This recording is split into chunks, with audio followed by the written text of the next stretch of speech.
बच्चे हम लोग पहले हम जो पार्ट डिस्कस किए थे फर्स्ट वीडियो में, तो हमने उसमें टाइप्स ऑफ हार्ट बीट देखा था, ठीक है। और अब हम लोग इसमें देख रहे हैं जो सबसे इम्पॉर्टेंट इवेंट्स हैं हार्ट के, जिनको हम कार्डिक आउटपुट कहते हैं। इसमें पहला क्या था, कार्डिक आउटपुट हम लोगों ने पहले वाले पार्ट में डिस्कस किया था। अब हम लोग देखेंगे हार्ट आउटपुट जो है, the amount of blood pumped by heart permanent is called heart output और कार्डिक आउटपुट। अब इसमें ये चीज़ भी देखनी है आपने, human heart pump about 70 ml of blood during each heartbeat. तो हम लोग यहाँ पे ये ध्यान देंगे कि एक बीट कंप्लीट होती है 0.8 सेकेंड में, ठीक है। तो एक मिनट में कितनी बार हार्ट पंप करता है, 72। तो 72 को आप लोग 72 को मल्टीप्लाई करोगे 60 से, तो अराउंड आपका 5 लीटर के अराउंड ब्लड आता है, जो हार्ट अपने से बॉडी पार्ट को दे देता है, जिसको हम लोग हार्ट आउटपुट कहते हैं, ठीक है। हार्ट साउंड क्या है, heart emit two sound during each heartbeat, first heart sound is called lub, ठीक है। और ये कैसे आती है बच्चे, closure of tricuspid and bicuspid valve. At the start of ventricle contraction second heartbeat is dub produced by closure of semilunar valve at the start of ventricle, ठीक है। तो डब साउंड जो है वो क्लोजर सेमिलुनर वॉल के साथ produce होती है, और लब साउंड जो है बच्चे वो प्रोड्यूस होती है, कैसे प्रोड्यूस होती है, क्लोजर ऑफ ट्राइकास्पिड वॉल्स, दोनों के बंद होने की फर्स्ट और सेकंड साउंड होती है। इलेक्ट्रोकार्डियोग्राम जो होती है बच्चे, एक परमानेंट रिकॉर्ड इलेक्ट्रिक इवेंट होता है occurring during the cardiac cycle, made a graph paper in a wave form called electrocardiograms. The instrument use for recording the heart electric current is called electrocardiograph to detect the health of heart, ठीक है। इसमें आप लोग ऐसे भी देख सकते हो, मैंने आपको बताया था, एक इसका प्रॉपर प्रोसीजर बताते हैं आपको। ईसीजी बेसिकली आपके सिलेबस में तो अभी है नहीं, बट फिर भी मैं आप लोगों को थोड़ा सा बता देता हूँ कि जो ईसीजी की वेव होती है वो कैसे होती है। देखना, ऐसे करके हम लोग, ये एक वेव आती है, ठीक है। फिर उसके बाद यहाँ पर एक ऐसे, फिर ऐसे, फिर ऐसे, फिर ऐसे, फिर ऐसे करके, ठीक है। तो इसको हम लोग पी वेव से रिप्रेजेंट करते हैं। ये क्यू है, ये आर है, और ये एस है, और ये टी वेव है, ठीक है। तो ये इतनी वेव्स हैं जो एक पेपर शीट पे रहती हैं। ये ऑरिकुलर कॉन्ट्रैक्शन को रिप्रेजेंट करती है, और ये वेंट्रिकुलर कॉन्ट्रैक्शन को रिप्रेजेंट करती है। कौन सा complex, Q R x complex. Q R x complex जो है यहाँ से लेके ये जो इतना है, ये किसकी कॉन्ट्रैक्शन को रिप्रेजेंट करता है, वेंट्रिकुलर कॉन्ट्रैक्शन। ये ऑरिकुलर कॉन्ट्रैक्शन, ये किसको रिप्रेजेंट करता है, ऑरिकुलर कॉन्ट्रैक्शन। तो बच्चे पी वेव किसको रिप्रेजेंट कर रही है, ऑरिकुलर कॉन्ट्रैक्शन को, जो 0.1 सेकंड में कंप्लीट होती है। और ये 0.3 सेकंड में वेंट्रिकुलर कॉन्ट्रैक्शन कंप्लीट होती है, जो किस कॉम्प्लेक्स को, क्यू आर एस कॉम्प्लेक्स को। ये सिर्फ आपका पी वेव को रिप्रेजेंट करेगी, ये सिर्फ P wave.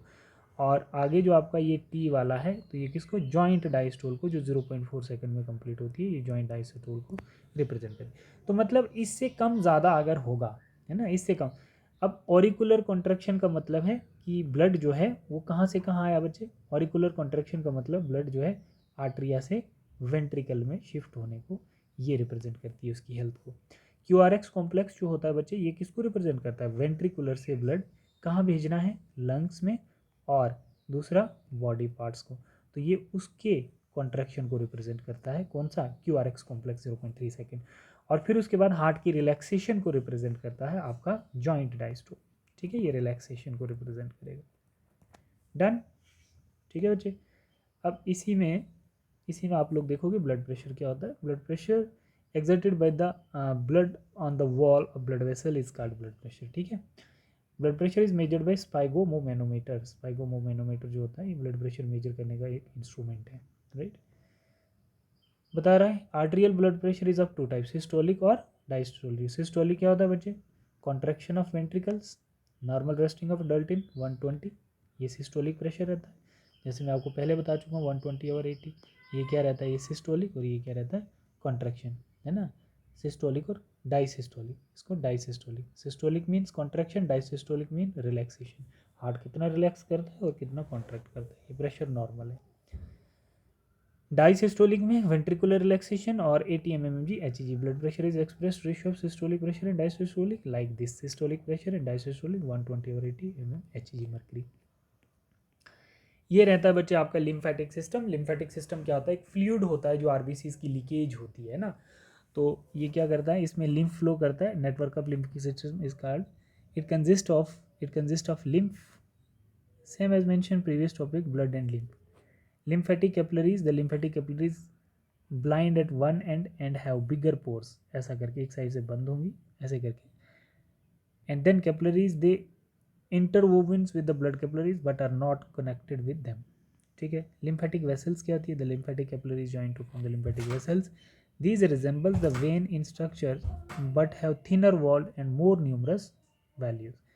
These unite to form larger vessels and finally two main lymphatic vessel is called thoracic duct.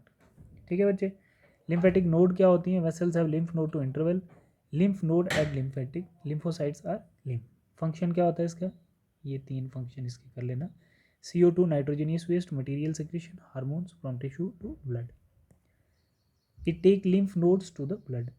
It transport digested fat into intestine to blood. It destroy the invading microorganism and foreign particle into the lymph node.